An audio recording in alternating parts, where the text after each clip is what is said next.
Pegasus जासूसी पर नई रिपोर्ट के बीच आज से संसद का बजट सत्र शुरू। प्रेस रिव्यू क्या है देखिए। पेगासस जो है दरअसल एक स्पाईवेयर है, मालवेयर है जो कि ऐसा आरोप लगाया जाता है या फिर ऐसा कहा जाता है कुछ लोगों के द्वारा कि भारत जो है वो इज़राइल से पेगासस लिया है, जिसके द्वारा ये पेगासस क्या होता है, एक प्रकार का ऐप होता है जो किसी के मोबाइल में अपने आप ही इंस्टॉल करवा दिया जाता है, जिससे कि उस मोबाइल में जो भी घटनाएं हो रही हैं, बातचीत हो रही हैं, कैमरा यूज़ कर रहा है, क्या यूज़ कर रहा है, सभी प्रकार की जानकारियां पेगासस ऐप के माध्यम से सरकार को लग सकती है। इस प्रकार का ऐसे आरोप लगाया जाता है। अब इसमें कितनी सच्चाई कितना सही, इस बात के लिए स्पष्ट रूप से कहा नहीं जा सकता है, क्योंकि सरकार ने अपनी तरफ से कोई इसके बारे में स्पष्ट बात नहीं बताई है।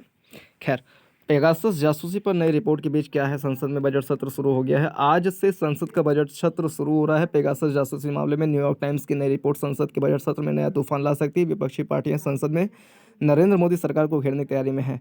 अंग्रेजी अखबार द हिंदू ने पेगासस जासूसी मामले में नई रिपोर्ट के बीच बजट सत्र की शुरुआत की खबर को पहले पन्ने पर जगह दी है। वह द हिंदू की रिपोर्ट के अनुसार रविवार को लोकसभा में कांग्रेस के नेता अधीर रंजन चौधरी ने लोकसभा स्पीकर ओम बिरला को सूचना एवं तकनीक मंत्री अश्विनी वैष्णव के खिलाफ विशेषाधिकार प्रस्ताव लाने का नोटिस दिया है। अधीर रंजन चौधरी ने लिखा है कि आईटी मंत्री ने पेगासस जासूसी मामले में संसद को गुमराह किया था। वाह।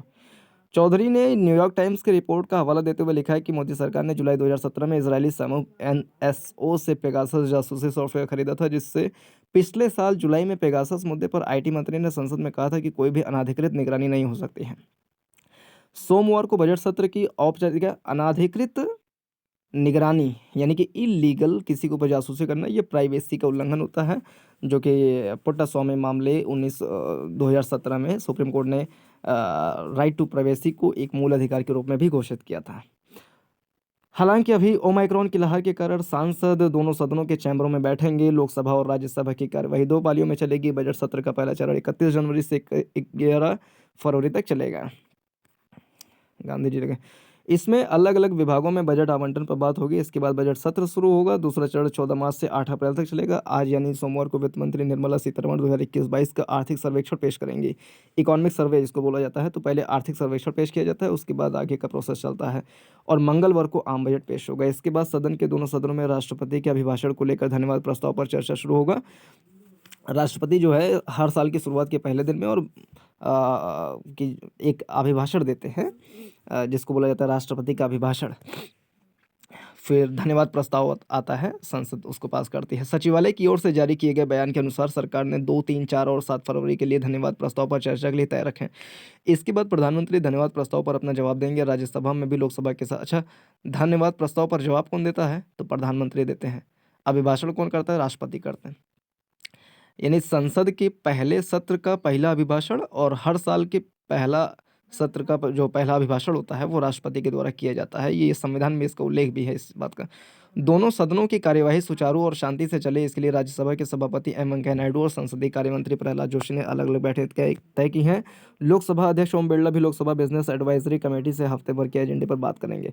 मुख्य विपक्षी पार्टी कांग्रेस ने घोषणा की है कि समान सोच रखने वाली पार्टियों से वो संपर्क करेगी और कथित चीनी घुसपैठ, एयर इंडिया की बिक्री, कोविड-19 महामारी में मरने वाले परिजनों के मुआवजे के साथ हाल में नफरत भरे भाषणों, जो उत्तराखंड वाला मामला था, भाषणों के लिए आए कई मामलों को उठाने में मदद मांगेगी।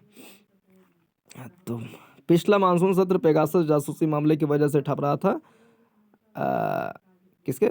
अच्छा, अब इस बार भी यह अन्य मुद्दों के साथ आएगा। पेगासस मामले में शनिवार को राहुल गांधी ने मोदी सरकार पर हमला बोलते हुए ट्वीट किया था।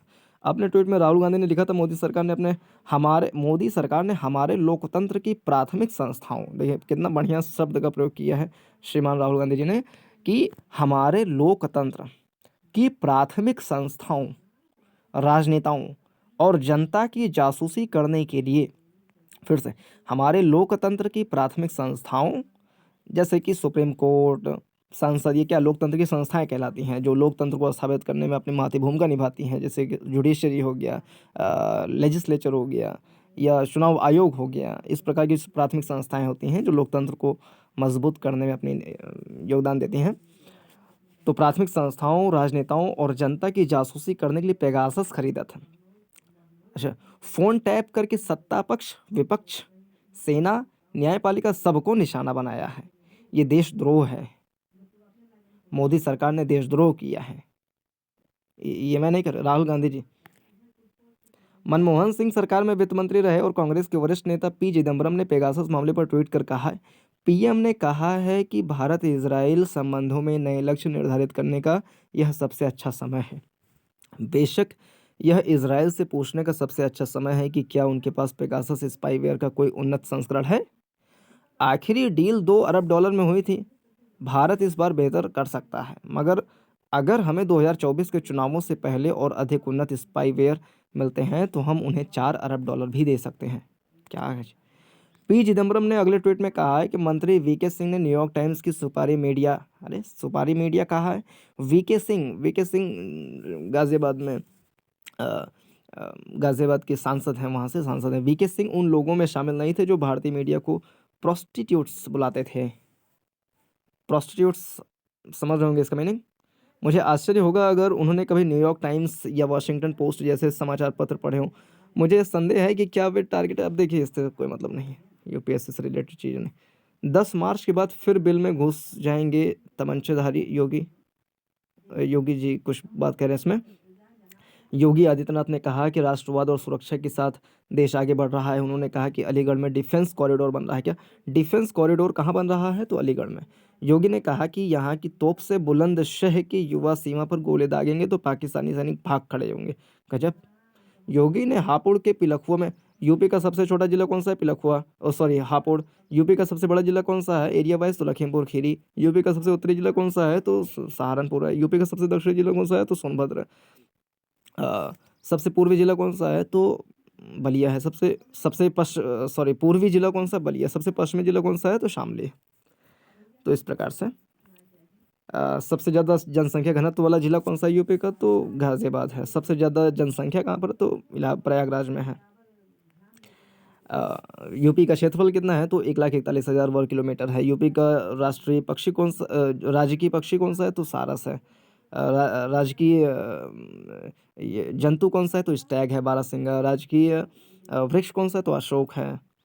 इस प्रकार से योगी ने हापुड़ के पिलखों से कहा, 2 लड़कों की जोड़ी दंगा कराने की साजिश के लिए आई है। यह इत्र वाले मित्र की मित्रता को और मजबूत करने के लिए आए हैं। इनका विकास, लोक कल्याण और गरीबों से कोई लेना देना नहीं है। इनके लिए तो परिवार का विकास ही प्रदेश का विकास होगा। अच्छा, ये किसी को इशारा कर रहे हैं शायद। यूपी चुनाव में क्या ये हिंदुत्व को सामाजिक न्याय की चुनौती है? हिंदुत्व हिंदुत्व पे भी क्वेश्चन पूछा था। यस। 5 राज्यों में फिजिकल रैली और रोड शो पर फैसला आज। अच्छा, विधानसभा चुनाव में क्या मुफ्त के वादे दिलाए पाएंगे वोट? तो ये है।